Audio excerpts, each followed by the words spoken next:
What next for Christian Eriksen? That's what we're diving into in this video. We're going to talk about quite a lot here. We're going to talk about his role at Brentford, the fact that he has still got it, and the fact that he needs to not go to Manchester United, and for me, has to go to Tottenham Hotspur. Since overcoming that cardiac arrest and signing for Brentford, Christian Eriksen has been nothing short of brilliant. I had him down as my signing of the season alongside Jose Sarr. He signed that 6-month deal for Brentford, and it was perfect. It really, really was. It was perfect for everyone. And going into January, that's what we spoke about on the channel when it came to Brentford, is they needed that creativity. And with someone like Norgard being their most creative player, and his numbers being quite disappointing, it felt like Brentford was starting to get a little bit found out, and it was looking like they could go down.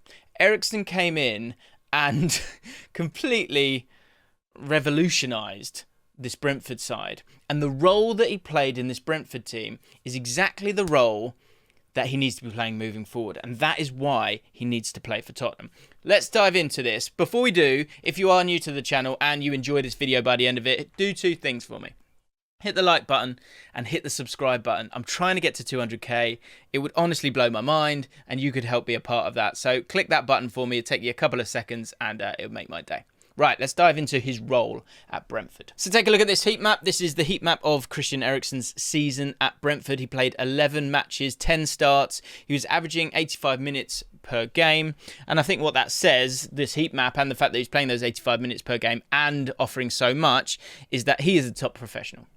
He really, really is a top professional. And also, his conditioning is bang on. And I think this is the thing that I want to kind of dispel, is that, of course, it is a life-defining moment when you have a cardiac arrest, of course, like calm take, but it doesn't need to define Christian Eriksen. And in this 6-month deal, he has proven that physically he is up to it, and not only for Brentford. You know, he's gone and played for Denmark. He's bagged goals against Netherlands and Serbia, just to name a couple. He's scoring a goal in both those games. He's come back, and the quality is undoubtedly there. And what's important is that, yes, he's always got those, that extra yard in his head. He's got that kind of Teddy Sheringham brain, hasn't he? But he's also got the conditioning, and he's proven that. And this heat map proves that, because he's all over the pitch, and he's ready to do the work and capable. We'll get into his numbers in a second, but let's stick with the role for a second, because this role in a midfield three, on the left of a midfield three, is exactly what he needed, and exactly what Brentford needed, and exactly what we spoke about. Ivan Toney was really, really isolated, and actually there were times we played in a 3-5-2. This is the game against Norwich. I went to this game, and honestly, I was literally just awestruck by the quality that he was able to provide. And the thing that I loved the most was that what he allows, and it's something that won't be backed up in stats, but is backed up via the role, is the concern of the opposition. And also the movement of the opposition. We'll get into his stats in a second, which were pretty astounding as well. His legend, his reputation, meant the team could get up the pitch a lot of the time. And actually, it led to trust. Ivan Toney would sit there and be that target man, so his average position here in this game, showcases that. But already, Ivan Toney used to be here for the first half of the season a lot of the time. He was so isolated, and he was looking to try and get flick-ons to Mbeumo. What it allowed when Christian Eriksen came into the team was that Norgard could continue to do his job. Janelt could work hard and do his job. Mbeumo could do what he does well, which is get on his bike. Rico Henry could have that little bit more positivity, and everyone could be around his orbit. This is what I love so much about his role, because those outrageous passes that he can play are so special that the team played with a new vigour, a new excitement, and they were on the front foot, because you knew Eriksen got the ball and got his head up, and Mbeumo could get on his bike and he would get on the ball. And the whole team is then allowed to spread out that little bit more, which makes it harder for the opposition, and the opposition will start to backtrack as well, because when he gets the ball and you have the confidence of those runners of someone like Mbeumo, or even Canos as well, and that here, sorry, let me just show you. It meant that the whole team was able to move up. And he was so integral to this fantastic run. I'll show you the matches that Brentford went on. And he was just crucial, absolutely crucial. Look at that run of games prior to him coming through the door. That was a real problem for them. And then he comes in, all of a sudden, they're absolutely fine. Playing in a 3-5-2, but more importantly, being able to play in a back four at times because of that safety net of someone like Eriksen when he has the ball. As I alluded to, his stats as well from 11 games were an absolute joy to behold and showcases that he has exactly the attributes that someone like Tottenham Hotspur need. Let me show you. So, what you can see here is this is from the 11 matches he played. Absolutely unbelievable.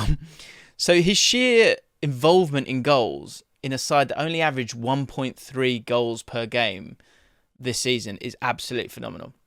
And then you got the shot creating actions. 5.08 per 90. That's the best he's ever had in a season. He also registered 7 goal-creating actions, which is the most for him in a single season since 2018-19, and he only played 11 times. He only played 11 games. Mad. In terms of progressive passes, 6.23. That puts him right up there. Let's remember this is Brentford.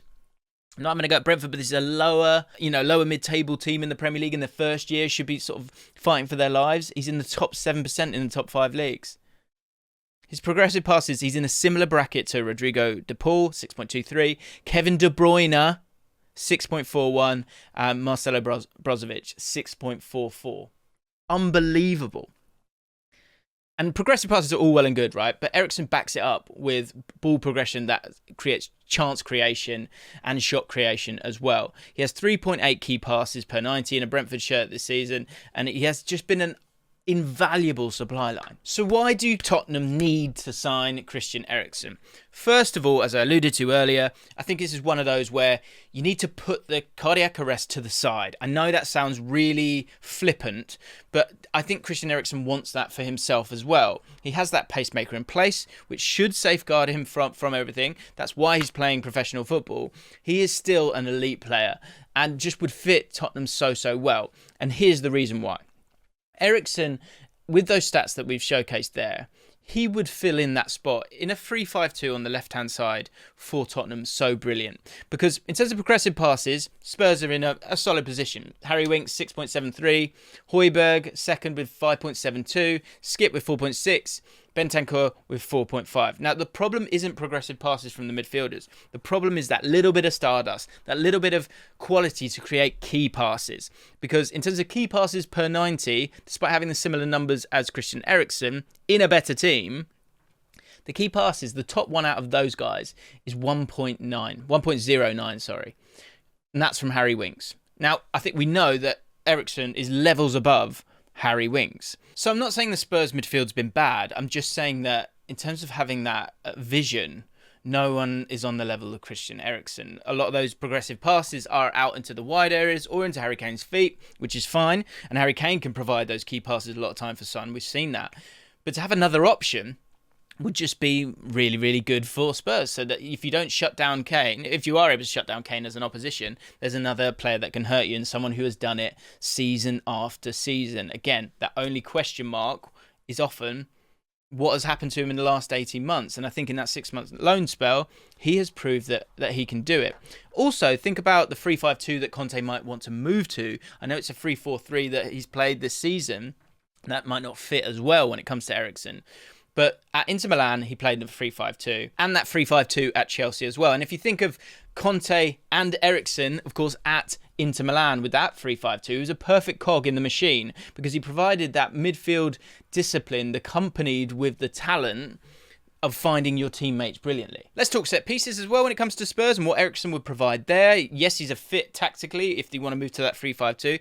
Think of having Perisic in this side as well. It's moving that way, isn't it? Don't you think? But when we move into set pieces, 8 goals from set pieces for Spurs last season. That was the 3rd least, and that's with 3 centre-backs and Harry Kane in the side. And even, think of someone like Emerson Royale or Matt Doherty as well, both good players in the air. So there was no reason why they shouldn't have been scoring more set-piece goals. Eriksen created 24 shot-creating actions from set pieces alone in 10 matches, 10 starts. The player who created the most for Spurs was Son, with 35 in 35 games. So that's an area where they can improve, and you're going to get that with Eriksen as well. Finally, Conte and Eriksen clearly get along. Eriksen and Spurs fans clearly get along, and there's a rapport, and yeah, you know, you can hark back to the story of him coming home. But I think you know that he's going to be professional as well. I think it's just a really, really good fit. Now, a lot of people were thinking, what about Man United? So should Man United really be going in for Christian Eriksen? I don't think this is the best move. It just feels a little bit off to me. It feels like someone sort of pushing the drawer there and it's not sitting flush. A little bit like when we spoke about Pogba, and there's a video on the channel if you want to see that, talking about Pogba and his time at Manchester United. This feels a little bit similar, and it's a player that at the moment when you're signing new players, you need to sign players that you know for certain are good to go in your new system. And Eriksen isn't what they need right now. You know, he's someone that, yes, you could play on that left-hand side, but still you've got that problem of that 6. Maybe that could happen if you get bringing in Tchouaméni. Maybe. But he probably would want to play maybe as a 10 then for Ten Hag. And if he does, you've got problems there because Bruno wants to play in that role as well.